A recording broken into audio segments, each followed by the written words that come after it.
Hey, welcome back, everybody. Thank you for sticking around. What do you think? Okay, what else do we got to talk about with the Olympics? This is what I want to ask you. Yeah. With the problems because I think last week we covered how corrupt the selection process is, and every time a country it takes the Olympics, including Atlanta. Remember the Atlanta Olympics? Mm-hmm. The entire place is just devastated. At least we're still using the Olympic stadiums down in Atlanta. But most of these other countries don't, including London, because I just got done flying through there. Where do you think they should be held? I kind of agree with Malcolm Gladwell, who has the opinion that it doesn't need to be held in one spot. You know, it would take away a lot of that. Like one of the ways to kind of kill that corruptive power is if you split it all up. It's not just one host city.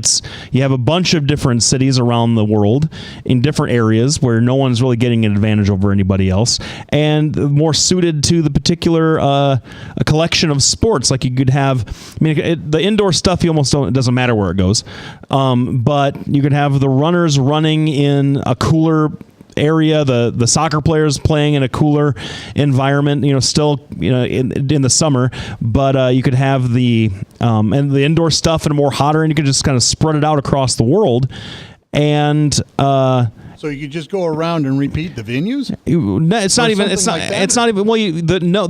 Then no one city would have to spend so much money, and you could you could reuse some of the venues. So why is it that only one city gets to host the games like every 30 or 40 years or whatever, because there's so many other people who want to do it?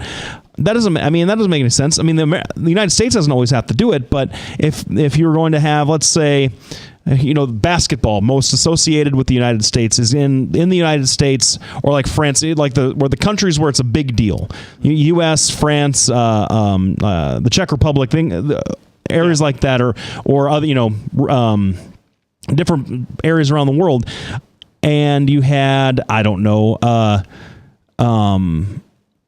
like gymnastics is in Russia or Romania or wherever, and you could switch it up every 4 years or so, but not be so beholden to one spot for 2 weeks at a time. We have the ability to simulcast all that stuff. We have plenty of broadcast resources that would break up the NBC monopoly over the broadcast rights. I'll tell you what, if you don't have if you're like me and you cut the cord and you don't watch you just watch streaming stuff, it's impossible to watch the Olympics unless you have a conventional TV, because if you log into the NBC site using a MediaCom, like you have a regular TV and you have a MediaCom account and you want to watch it maybe at your office, they won't let you. They don't let you. Yeah, I stumbled across that. It's really irritating, and so NBC can't cover the entire globe for the Olympics, but maybe the networks get together and they farm it all out. So ESPN covers the swimming and the gymnastics and the lacrosse over in Lithuania, and NBC's got something else. I don't know.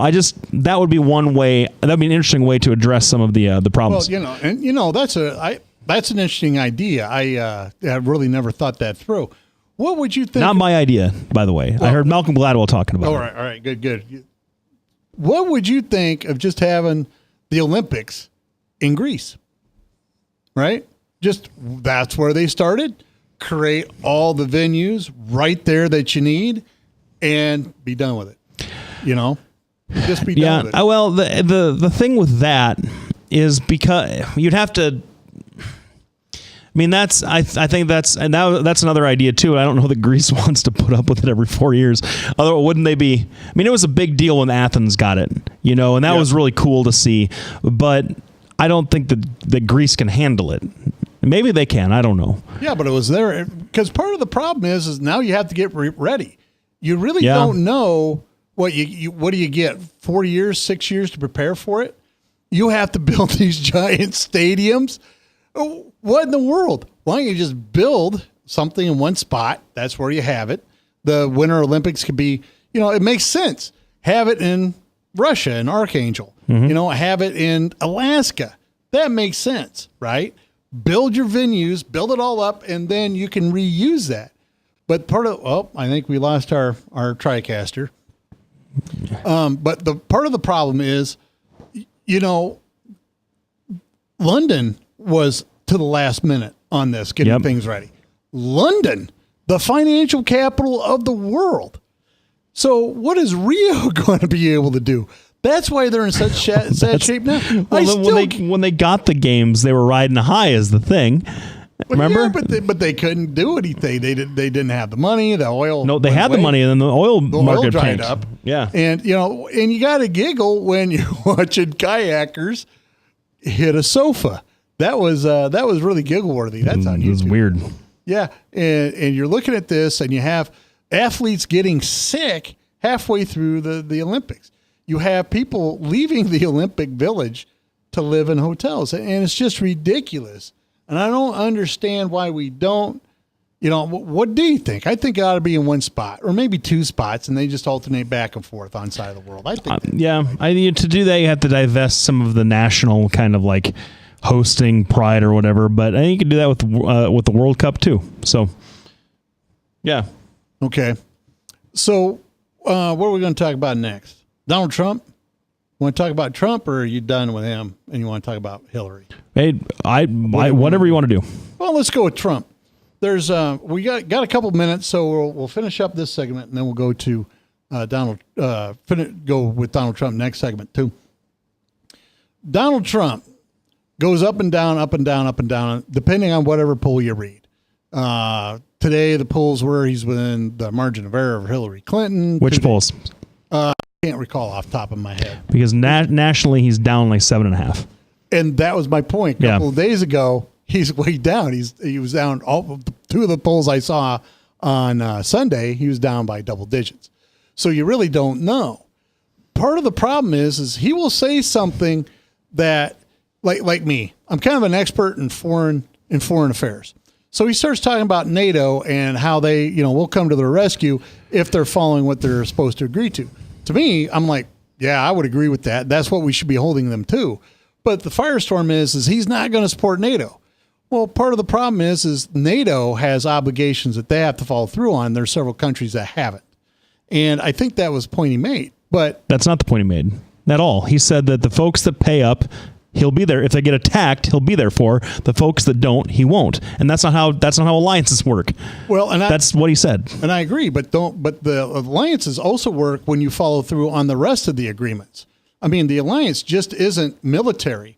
The alliances, they spell out several different things, and one of them is you have to donate 2% of your GDP to NATO so they continue operations. I'm sure that Poland. And there's several that don't. Poland does. No, they don't. I think the only one that's actually like, I think one of the only countries that actually meets the 2% is Estonia. There was a report, or there was an interview done with the Estonian president, and he's one of the few. I don't think that Poland does. I don't think that Poland's economy could handle the 2% of their GDP to NATO. And I guarantee that if the United States under President Trump didn't protect and invaded Poland, you would go through the roof. Well, now, be that as it may, which is true, we're going to continue that discussion right after this break. We want to thank everybody for tuning in. Without you, we couldn't do what we do.